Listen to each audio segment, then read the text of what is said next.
There were a ton of star-studded players back in the 2005-2006 NBA season.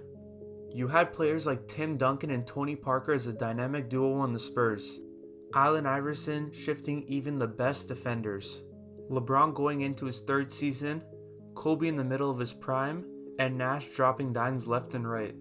But it seems like one of the biggest questions that stems from that season was who really deserved the MVP that year. As more years pass on, people start to forget how good certain players were, how they did outside of the stat sheet for their team. You know, things the numbers don't really track. But as the years go by, people start to forget the impact a player may have if it doesn't show up on the box score. Instead, favoring players based on their popularity, statistics, and sometimes highlights. This is not good as it could spark up controversy over time. And what was one of the most controversial statements that were brought up about the 2006 NBA season? It was that Steve Nash did not deserve the MVP, and Kobe did instead. In this video, we'll be doing a deep dive into this statement and trying to figure out if Steve Nash really did deserve the MVP over everyone else. Let's go and take a look.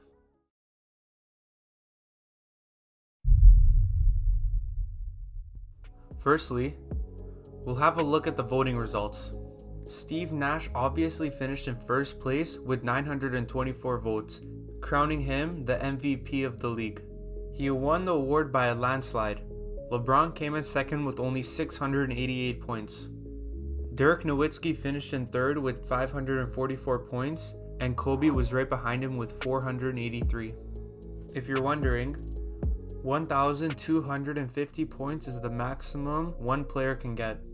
And as you can see, Nash won by quite a lot compared to the rest of the competition. To give my own personal opinion before we continue, I think Steve Nash definitely deserved the MVP because he took the Suns to 54 wins in the regular season, which got them the second seed in the West, all while his all-star teammate Amari Stoudemire was injured for most of the regular season.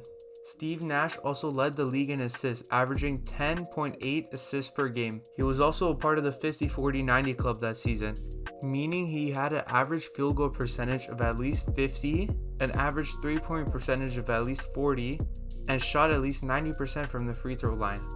When I say that this is a super select club, I mean it. Just take a look at everyone who's in it. If you like, you can stop the video to have a better look. Anyways, we aren't here to praise Steve Nash. That can be saved for another video. I'm here to talk about if Kobe Bryant should have gotten the MVP over him. Now let's go along and take a look at each player's statistics. There's a lot to look at, so I'll try to go through everything as best as possible. For points, Kobe Bryant obviously averaged the most at 35.4 a game, which is the most points per game for a season he's had in his whole career. LeBron also did really well, averaging 31.4 points per game.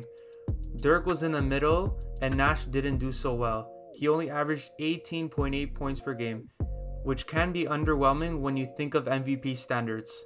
I mean, come on, not even 20 points? For rebounds, Dirk did the best in this category, averaging 9 rebounds a game. But that's to be expected because he's the only big man on this list. LeBron averaged the second most rebounds at 7 a game, with Kobe coming in third, averaging 5.3 rebounds. Steve Nash would come in last again for the second category in this video, only averaging 4.2 rebounds a game. But that isn't very surprising because he is a point guard and he is the smallest person on this list. In fact, I think 4.2 rebounds is pretty good for someone of Nash's caliber. Assists are where Nash definitely shined. He averaged a solid 10.5 assists per game in the regular season. Second place goes to LeBron with 6.6 a game, followed by Kobe with 4.5. And lastly, Dirk with 2.8 assists per game. For the rest of the stats, I'll just highlight everything that I found was interesting and deserved taking note of. Kobe averaged almost 2 steals a game, which is pretty good in my eyes, and right behind him was LeBron with 1.6. LeBron also averaged the most blocks per game compared to everyone else on this list, which is pretty surprising to me. For percentages, everyone obviously did really well, or else they wouldn't be here. But Nash really stood out because this would be the first year he would join the 50-40-90 club. This next stat is what I believe to be the make or break for most players in terms of getting the MVP or not. What I'm talking about is the team record and seeding of said potential MVP. Up first, with the best record out of all 4 potential MVP candidates, we have Dirk Nowitzki. Dirk led his team to a 60-win season, which is really good. Up next, we had Steve Nash, finishing with a team record of 54 wins. In third place, we have LeBron James with 50 wins. All 3 players had really good individual seasons and also did a really good job leading their team to a successful record. You may be asking yourself, we were talking about 4 players. Where's Kobe? Well, Kobe only led his team to 45 wins. And although that's only 5 less wins than LeBron, the Western Conference was super competitive, which meant Kobe only got his team to the 7th seed. Remember that. That's pretty underwhelming if I do say so myself. Now that we got the most important stat out of the way, we'll take a look at what each player offered during the season and look at Kobe especially and come up with the final verdict after that. First, we'll have a look at Dirk Nowitzki's case to why he should have received the MVP. Dirk Nowitzki definitely had an MVP caliber season, just like everyone else on this list. Like I said before, Dirk Nowitzki finished in 3rd place for the MVP voting. Dirk Nowitzki averaged an efficient 26 points and 9 rebounds while almost making the 50-40-90 club along with Steve Nash. Unfortunately, his field goal percentage wasn't up to par to make the club. Dirk Nowitzki gave a strong case to why he should have received the MVP, having the best record out of all 4 candidates with 60 wins. Next up, we'll have a look at LeBron James. This was a very impressive season in my eyes for LeBron because he would come second in MVP voting in only his 3rd year in the league. The 2005-2006 NBA season would be a career high in points per game for LeBron James. I can see why some people believe that LeBron got robbed for the MVP that year. He had the 3rd highest points per game of the league that year, only behind Kobe Bryant and Allen Iverson. The Cavs roster was a dumpster fire that year. LeBron led a team to 50 wins with teammates such as Luke Jackson, Damon Jones, Drew Gooden, and Zendon Hamilton.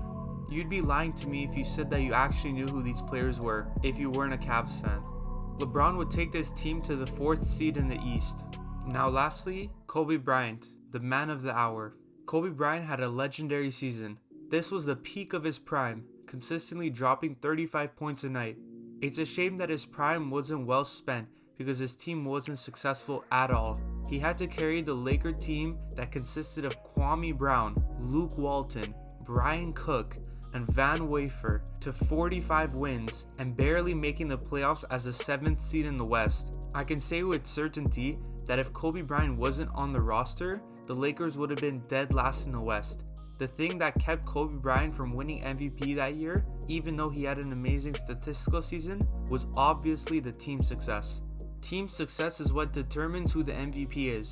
The MVP stands for the most valuable player, but over time, the NBA hasn't recognized its MVP as solely the most valuable player, but the player that can also bring success to their team. To be frank, Kobe didn't bring team success. That's why he didn't win it. Let me show you a quick fact. Every MVP award given out in the NBA has gone to a player that has taken their team to the 1st or 2nd seed in their respective conference. All except for one MVP, Russell Westbrook, and he took his team to the 3rd seed. The NBA simply doesn't give out its MVPs to the best overall player in the league, but to someone who actually brings team success. Hence why Nash got it. He took his team to the 2nd seed in the Western Conference. So what's the final verdict? Kobe Bryant did not deserve the 2006 MVP. He led his team to only the 7th seed in the Western Conference, which isn't good in the NBA's eyes or mine.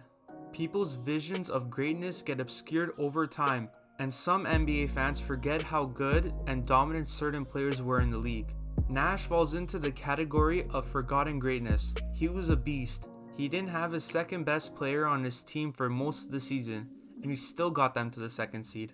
I think that Kobe Bryant has been in the discussion for getting the MVP because he was one of the most loved players, a highlight machine, a stat sheet stuffer, and unfortunately, due to unforeseen circumstances, his death.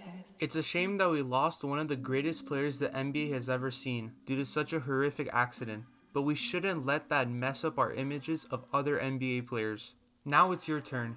Do you think Kobe Bryant was robbed of the MVP after everything I went through? Let me know in the comments below. And while you're at it, if you found the video entertaining, please hit the like button as I can see the support, and subscribe if you'd like to see more content like this. Cheers.